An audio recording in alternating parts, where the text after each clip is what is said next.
Here's the report. President Joe Biden Sunday afternoon saying he's dropping out of the race for president, but will remain in office until the end of his term. The president posting a letter on X saying, quote, "I believe it is in the best interest of my party and the country for me to stand down and to focus solely on fulfilling my duties as president for the remainder of my term." I think today we should focus on Joe Biden's incredible legacy of service to our nation, his selflessness, his accomplishments in his decades in the Senate. In a separate post, he went on to say that he is endorsing Vice President Kamala Harris as the Democratic nominee. I fully support Kamala Harris. And in fact, she's been trained by the best. Joe Biden was a vice president himself, and so she probably had the best mentor. The announcement following weeks of mounting concerns over Biden's stamina and age. Calls for him to depart the race came after a widely criticized debate performance hosted by CNN less than a month ago. The president said he will address the nation later this week. He's currently isolating at his home in Delaware after testing positive for COVID Wednesday, just before he was supposed to speak at an event in Las Vegas. The Republican nominee, former President Donald Trump, responding to the news on Truth Social, saying, quote, "Crooked Joe Biden was not fit to run for president and is certainly not fit to serve and never was. It has been decades since a sitting president has decided not to seek re-election and drop out of the race. The last was Lyndon Johnson in 1968. At the White House, I'm Karen Kafa reporting.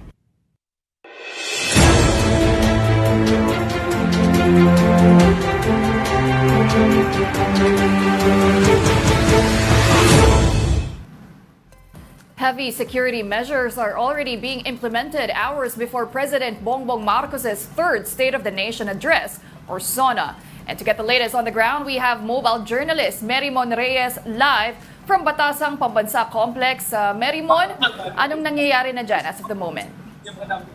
Yes, good morning. As of today, unang-una natin na naobserbahan pagpunta dito sa Batasang Complex was the flow of traffic, especially from the QC Memorial Circle up until the long lane of Commonwealth.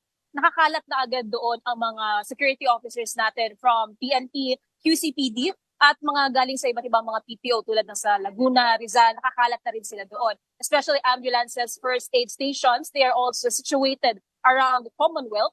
And as of entering the Batasang Pambansang Complex, nakakalat na rin dito ating mga security officers, especially when it comes to security measures such as yung mga ipinagbabawal na mga gamit tulad ng mga sharp objects, especially ang mga baril, dahil nga sa nationwide gun ban na nagsimula nga nitong July 20 up until midnight of today. As of today, canceled din and suspended lahat ng classes from all levels, public and private along QC. This is to pave way and to give way for today's Sona. Especially para nga sa daloy ng trapiko, para nga hindi magiging mabigat, lalong-lalo na meron ding rerouting na ginagawa para nga magbigay daan dito sa Sona. And tungkol nga dito, mahigpit din na nilang binabantayan ang mga bagay na ipapasok dito, pati ang mga identity, dahil nga nakakatakot na magkaroon ng mga threats sa loob nga ng Batasang Pambansa. Pagdating naman sa mga bisita, inaantabayanan pa natin ang kanilang pagdating mamaya dahil nga sa ngayon ay maaga pa. Pero para sa mga pupunta pa dito sa Batasang Pambansa, asahan natin ang daloy ng trapiko na medyo magiging masikip na dahil kanina pa lang 6 a.m. Masikip na ang daloy ng trapiko. Kaya naman kailangan na natin busisiin para na sa lahat kung saan ba ang mga rerouting paths na kailangang puntahan. Balik sa'yo. Merimon, nabanggit mo nga na posible pang sumikip ang daloy ng trapiko mamaya mas malapit sa oras ng Sona. Pero may nakikita na ba tayong mga protesters dyan malapit sa Batasang Pambansa? Yes, especially in front of Home Depot Commonwealth, marami na agad ang nakahilera dito na protesta. And as of now, inaasahan nga nila na baka mas dumami pa ito, lalong-lalo na kahit sa mga lugar na hindi designated areas of protest. Nakita na natin kanina pa lang 6 a.m. marami ng mga nakahilera, lalong-lalo na galing sa mga transport sectors at iba pa mga sektor na nagre-representa sa kanila mga advokasya o kanila mga pinaglalaban. Pero silipin pa natin mamaya kung gaano pa karami at kung aabot ba hanggang sa labas ng Batasang Pambansa Complex itong mga nagpoprotesta. Pero as of now, in control pa, especially when it comes to traffic. And yung daloy din ng mga tao pumupunta, kontrolado pa ito because of the security officers and traffic enforcers na nakakalat nga sa Commonwealth. Merimon, may idea ka ba kung ano yung mga tatalakayin ni President Bongbong Marcos sa kanyang ikatlong Sona? Specific details were not yet given, pero as of the weekend, nabigyan tayo ng update na fine-tuning na lang ang ginagawa ni PBBM at check pa nga na nila sa final stages of editing yung kanyang speech. Pero as of now, bibigyan nga raw tayo ng updates tungkol sa mga progress sa kung ano yung mga proyekto pa na gagawin after Sona, plus updates sa kung ano na ba ang na-achieve at na-accomplish sa lumipas na taon. Ayan, aabangan natin yan mamaya, no? Thank you very much. That was mobile journalist Mary Mon Reyes reporting live from the Batasang Pambansa complex. Political strategist Malu Tequia shares what she wants to hear from President Bongbong Marcos's third Sona. And here's an excerpt from her interview on The Big Story. What are you hoping to hear? Of course, we have a lot of, all of us want to hear a lot of things, but what are your top 3 things that you want the president to address? Well, my top 3 things are one, it's all economics. One is on inflation, what is the plan of the president on reining inflation, because inflation has an impact on the prices of commodities. Utilities are increasing, the gasoline prices are increasing, so all these things are very important in looking at and dealing with inflation. Second is I'm very particular about salary or wages, because right now the increase of 35 pesos may not redound to a win-win situation for daily wage earners. And third is the job market in the country. We need to produce more jobs because there are more graduates joining the economy. It is graduation season, so it's very important for us to be able to place these graduates and make them productive.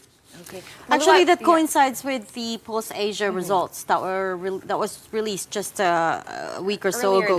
Earlier this week. Controlling inflation, increasing the pay of workers, and reducing poverty were the top 3 concerns of Filipinos and top 3 things they wanted the president to address in the State of the Nation. The fourth was more creating more jobs, which was your third point. Yeah.